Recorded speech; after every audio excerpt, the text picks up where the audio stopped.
Hi, I'm Three Gnomes, a solo indie game developer, and I'm currently working on Toby's Topsy Tale, which is a Lovecraft-inspired 3D platformer, where you explore all kinds of little magical worlds to try to find out what happened to your creator. In my last devlog, I made Grandma, I made these cute little sheep you can knock around, I made a sandwich, I put the bathroom level together, and then a different bathroom level together, created dark ambient lighting for the bathrooms, and then added something creepy to go in them. Spiders. And you guys had a lot of thoughts about the spiders. Brother Finros Bowles said, I also feel like the spiders would be creepier if they made fleshy spider sounds and you could hear them walking around. And brother, I'm already one step ahead of you. So I didn't play the sounds last time, but here's the unedited recording of all of the sounds for the bathroom, including what the spiders sound like.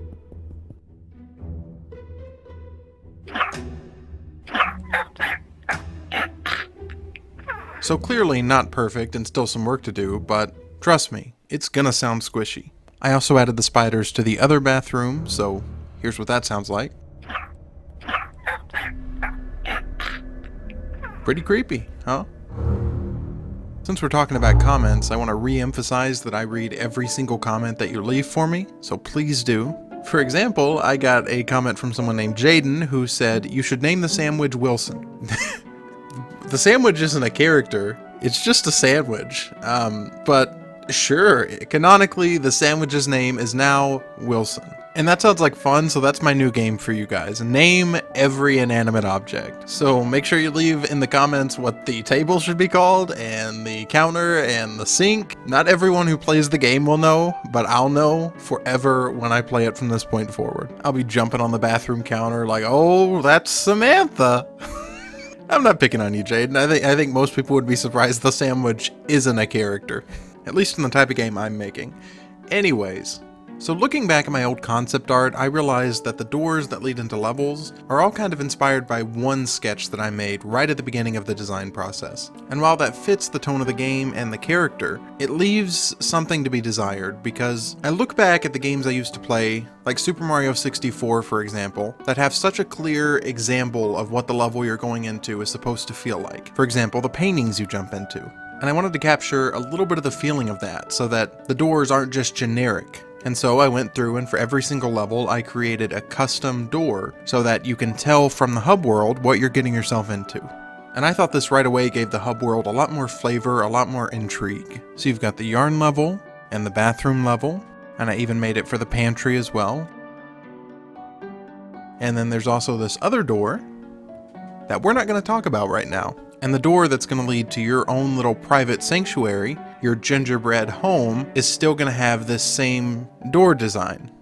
And now that the hub world was looking a lot better, I decided to finally make something that's very important to this game. But I don't want to get ahead of myself, so first let's talk about what crucial thing this game is still missing. Do you remember when I set up gliding and double jumping in one of the first devlogs that I made, and then I mentioned that they were going to be unlockable? Essentially at this point, for the double jump and the glide, I had it checking constantly to see if you could actually do those, which added several more states to this FSM. And then I also made unlockable skins for you to collect in the game. And these aren't just going to be laying about in the world. The way that you collect these is by talking to the traveling merchant named Osborne, who will make these things for you, if you meet the right conditions and you have the coins to pay for them. Sometimes this will be finding certain items in the world, sometimes this will be finding a certain number of collectibles like trophies, or in the case of the upgrades, it's just getting enough coins because they're important to play the game. So in order to keep moving forward, I needed to actually make this traveling merchant, Osborne. So I started with a sketch that I made like all the way back in 2019, and then I started modeling it. He's kind of meant to be this weird mix of like a blacksmith and a baker. It's important just to go piece by piece, create it as you go, especially with characters that are even a little more complex, like Osborne here. Typically, the characters that I make aren't as inherently humanoid, or are in any way confined to the actual proportions of a human being. Not that he is, necessarily, but it's a lot closer than most of the other things I've made for this game. At some point I realized I wanted his beard to be brown instead of white, but other than that, he was pretty much exactly what I originally intended. So now Osborne was sculpted from the ether, but he didn't have life, so I put him in Unity and started playing around with him. I guess the first step to giving life to something is just making it not a ghost, so you can't walk through it, so that involves putting a rigid body on it. and a collider of some sort, and then things that are alive move and react to getting hit, so I made him some animations. And eventually you'll be able to talk to him and he'll sell you things, but for now I just gave him a very basic dialogue as a placeholder, because I wasn't prepared to set up a whole store. So yeah, that's Osborne, that's the baker blacksmith that's going to make things for you that you can unlock. Let me know in the comments what you think of his design, whether you like him, whether you don't, any other thoughts you have on him or the game. Anyways, next I realized that because there isn't an external door to the oven, I forgot to change the internal one, so I made that one unique like the others. Next, I took some steps towards something else that I knew the game needed, which was different voice acting. So far, the only ones that had done voice acting for the game were just me and my significant other. And I did most of the voices, but she very famously did Tilly,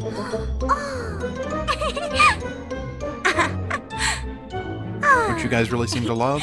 But I had a few buddies that came over to play D&D with me that I play with regularly, and I asked them if they would just do some voices, and now some of the characters have voices.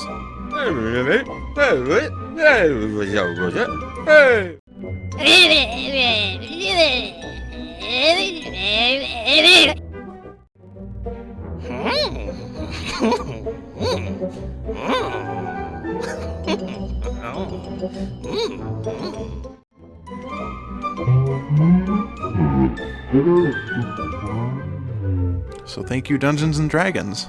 Okay, so I stepped away, made voice acting, made Osborne, made all these other things, but it was finally time to go back to the bathroom and add some more scary things.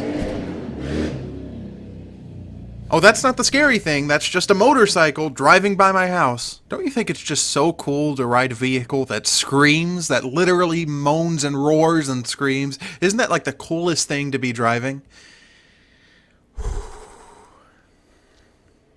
Anyway, so I made these things called shower monsters. Technically, I made these a long time ago, but I never actually animated them or imported them into the game at all, so this was me doing that. And right out the gate, I hit a hiccup, which is that because I did this way back before I fully understood the connection between Unity and Blender, I set the wrong forward axis. So when I set it to just move forward as it turns to look at you, it kind of just listed off to the side, which was not a very difficult fix. I literally just needed to change the axis that it was moving forward on. And now it was very slowly chasing you down. Fun. And this big, slow boy is just one of 3 shower monster types. So this one just slowly follows you, never letting you get too comfortable staying in one place in the bathrooms. And then there's one that I call Lockjaw, who doesn't open his mouth and just kind of gets knocked around by you as much as you want. He's fun to play with. And this third one I call Springjaw, because he's waiting to clamp down on you if you get too close. However, his main prerogative is to just sit under drains and lick up the drips as they come down on him. So he's not too interested in you as long as you leave him alone. But yeah, these are the shower monsters, and they are something else you have to deal with while you're trying to explore the bathroom.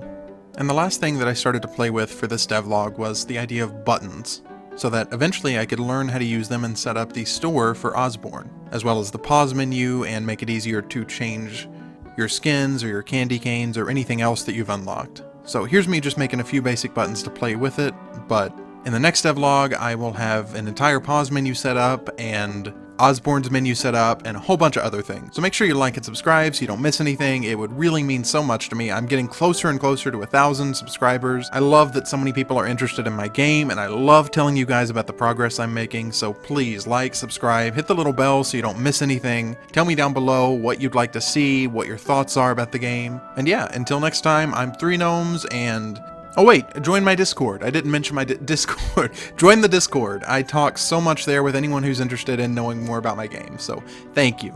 And join the Discord. Link in the description. What a horrible sign off. Bye.